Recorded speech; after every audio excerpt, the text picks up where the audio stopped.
출애굽기 35장 30절부터 36장 7절까지 말씀으로 큐티인 제목은 넉넉하여 남음이 있었더라입니다. 회막은 하나님 백성의 순종으로 이어집니다. 순종은 나 같은 죄인을 구원해 주신 하나님의 은혜에 감사하는 자만이 할 수 있는 특권이기도 합니다. 은혜에 대한 감사로 나타나는 순종은 이스라엘 자손이 자원하는 마음으로 예물을 갖고 온 것처럼 우리의 시간과 재물과 건강을 즐거움으로 드리게 합니다.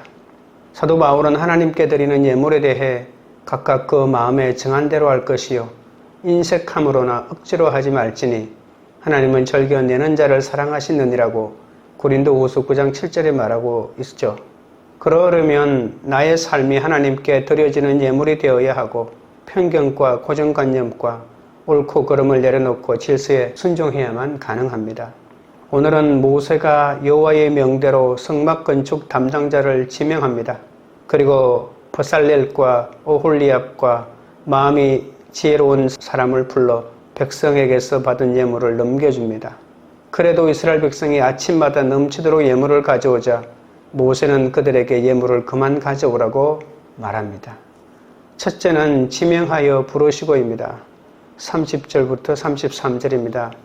모세가 이스라엘 자손에게 이르되 볼지어다 여호와께서 유다지파 홀의 손자요 우리의 아들인 버살렐을 지명하여 부르시고 하나님의 영을 그에게 충만하게 하여 지혜와 총명과 지식으로 여러 가지 일을 하게 하시되 금과 은과 노수로 제작하는 기술을 고안하게 하시며 보석을 깎아 물리며 나무를 새기는 여러 가지 정교한 일을 하게 하셨고 지명하여 부르셨다는 것은 이름으로 부르셨다는 뜻입니다. 히브리인들에게서 이름은 단순한 호칭이 아닙니다. 그 사람의 전 인격을 대표하며 품성과 지위와 그 사람의 전 생애를 대변해주는 총체적인 역할을 합니다. 따라서 버살렐을 이름으로 부르셨다는 것은 하나님이 그를 전인격적으로 만나 그와 특별한 관계를 맺었다는 뜻이죠.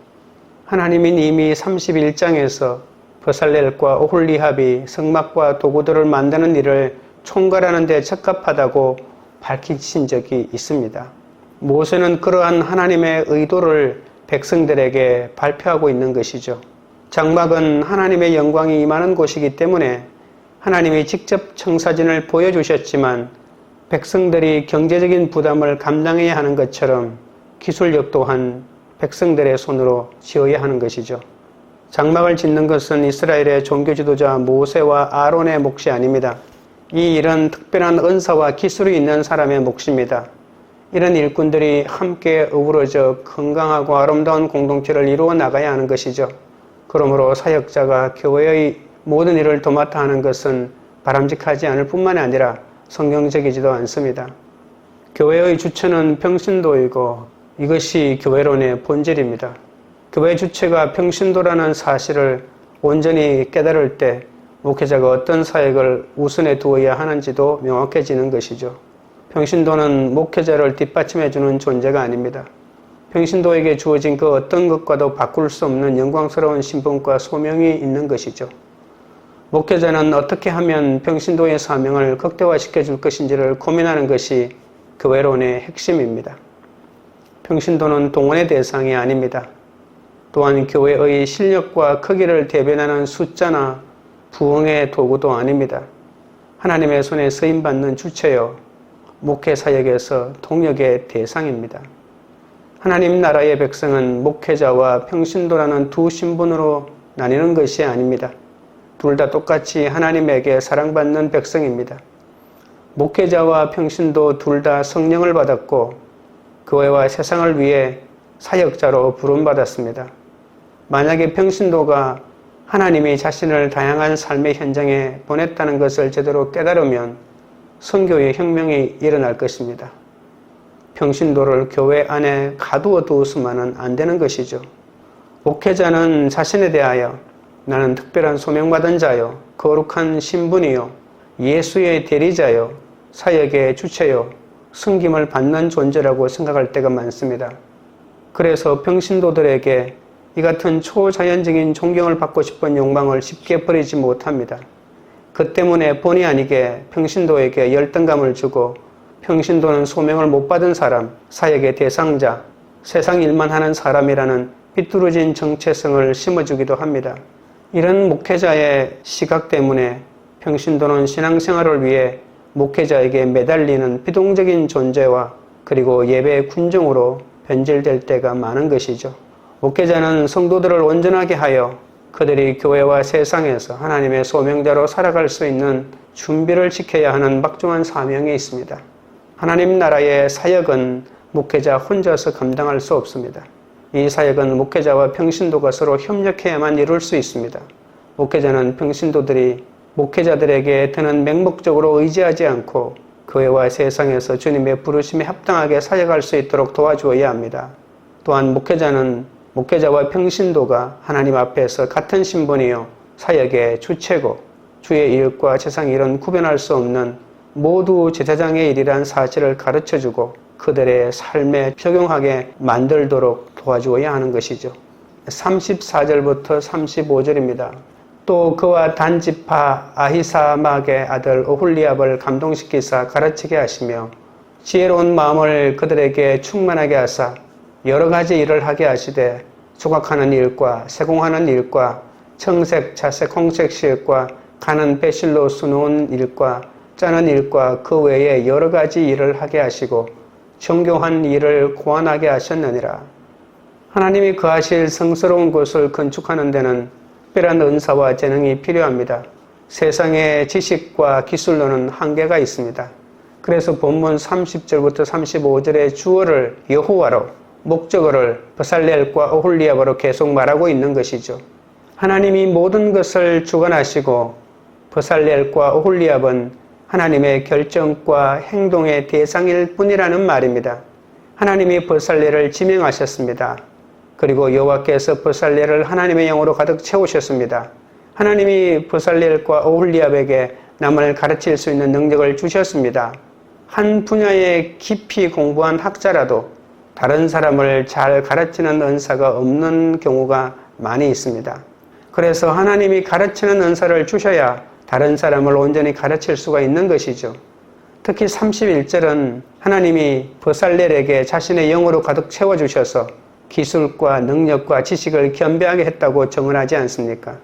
비록 이스라엘이 재료를 모으고 기술자들이 일을 하지만 결국에는 모든 것이 여호와 하나님의 사역입니다. 우리는 하나님의 섭리와 인간의 최선이 잘 어우러져 하나님의 역사를 이루어내고 있다는 사실을 알아야 합니다. 하나님은 당신의 종들을 공개적으로 부르셔서 이스라엘 백성으로부터 그 권위를 인정받게 하시죠. 마찬가지로 나의 이름을 불러주신 주님은 나와 특별한 관계를 맺고 나를 세워주시는 그 하나님이십니다. 적용 질문 드립니다. 하나님이 나를 지명하여 부르신 자리는 어디입니까? 둘째는 지혜와 총명을 부어사입니다. 1절입니다. 버살렐과 오홀리압과 및 마음이 지혜로운 사람 곧 여호와께서 지혜와 총명을 부어사 성소에 쓸 모든 것을 할 줄 알게 하는 자들은 모두 여호와께서 명령하신 대로 할 것이니라. 하나님은 미학적이고 기하학적 아름다움과 공간의 견고함을 충분히 고려하는 지혜롭고 탁월한 건축자들과 장인들을 선발하셨습니다. 유다 지파의 버살렐이 주물 작업과 보석 가공 작업의 전문가로서 성막 건축의 총감독으로 임명되었죠. 그리고 단 지파의 오홀리압과 다른 여러 숙련된 장인들이 버살렐을 돕는 동역자들로 선택되었습니다. 이들은 버살렐의 감독 아래에 각 분야의 시설물과 건축물의 설계와 제작을 주도합니다. 이 건축과 주물 가공의 공학적 작업에도 하나님의 성령과 지혜의 사역이 크게 빛을 발하는 것이죠. 예술품의 미학적인 완성도가 하나님의 성령과 지혜의 산물임을 본문을 통해서 저희들이 또한 깨달아 알 수 있습니다. 하나님이 그분의 일을 수행할 자들에게 필요한 지혜와 총명을 충만히 채워주셨습니다. 하나님이 성막에 관한 모든 양식을 모세를 통해 자세히 알려주실 뿐만 아니라 실제로 성막 건축 과정에서도 일꾼들에게 필요한 지혜와 총명을 주셔서 그 일이 순조롭게 진행되도록 돌보신다는 것이죠. 하나님은 성막 건축자로 부살렐을 부르시고 하나님의 영을 충만하게 부어주셔서 모든 지혜와 여러 가지 재주로 성막 기구를 만들게 하셨습니다. 2절입니다. 모세가 부살렐과 오홀리압과 및 마음이 지혜로운 사람 곧 그 마음에 여호와께로부터 지혜를 얻고 와서 그 일을 하려고 마음에 원하는 모든 자를 부르매 지혜로운 마음을 가진 자들을 하나님께서 또한 붙여주겠다고 하십니다. 모세에게서 돌아온 부살렐과 오홀리압은 자신들을 도울 많은 기술자를 불렀습니다. 그들은 하나님이 자신들을 세우셨다고 해서 이 일을 모두 자신들이 하는 것은 아니라는 것을 정확하게 알고 있었죠. 하나님이 그들에게 가르치는 은사를 주신 것도 바로 이러한 일 때문입니다. 그들은 성막 건축을 돕기 위해서 자원하여 몰려온 기술자들에게 일을 배당하고 가르친 것입니다. 하나님의 성막을 만드는 일은 매우 중요하고도 두려운 일 아닙니까? 인간의 힘과 지혜로는 감당할 수 없습니다. 그러나 하나님은 하나님의 사람을 부르시고 부르신 자에게 지혜와 능력을 주셔서 그 일을 하게 하십니다. 하나님은 하나님의 일꾼으로 부르신 나와 함께 하셔서 하나님의 일을 이루는 데 부족함이 없도록 나에게 모든 설끝과 지혜를 채워주시는 분이심을 알아야 하죠. 적용 질문 드립니다. 세워주신 자리에서 하나님의 특별한 도우심을 입었던 적이 있습니까? 셋째는 남음이 있나이다입니다. 3절입니다. 그들이 이스라엘 자손의 성소의 모든 것을 만들기 위하여 가져온 예물을 모세에게서 받으니라. 그러나 백성이 아침마다 자원하는 예물을 연하여 가져왔으므로 이스라엘 백성이 헌물을 바치는 행위 자체가 하나님이 거하실 공간이 되었죠. 하나님은 세상 물질 속에 거하시지 않고 자발적이고 헌신하는 마음 안에 계신다고 했습니다. 하나님은 지속적인 헌신의 마음을 편안한 처소로 여기십니다. 이스라엘 백성은 평소 자신이 가지고 있던 소중한 것을 헌물로 끊임없이 드립니다. 하나님이 자신에게 주신 선물을 다시 하나님께 돌려드리는 것이죠. 이스라엘 백성은 비단 물질적인 헌신뿐 아니라 노동과 기술력도 이런 마음으로 바쳤던 겁니다. 피륙 제단사나 보석 가공 기능사, 그리고 설계사, 인테리어 전문가, 목수 등 전문 기술자들은 그들의 칼고 닦은 기술을 하나님께 모조리 바쳤습니다. 이스라엘 백성이 바친 헌물은 가장 귀하고 최고 품질의 물건이었고 또한 최고 수준의 기술 용역이었던 것을 알 수 있습니다. 하나님의 거룩한 아름다움에 걸맞는 재료들이었고 하나님의 높은 아름다운 감수성에 부응하는 예술적으로도 탁월하고 그러한 성막의 기구를 만들었던 것입니다. 4절부터 7절입니다. 성소의 모든 일을 하는 지혜로운 자들이 각기 하는 일을 중지하고 와서 모세에게 말하여 이르되 백성이 너무 많이 가져오므로 여호와께서 명령하신 일에 서기에 남음이 있나이다.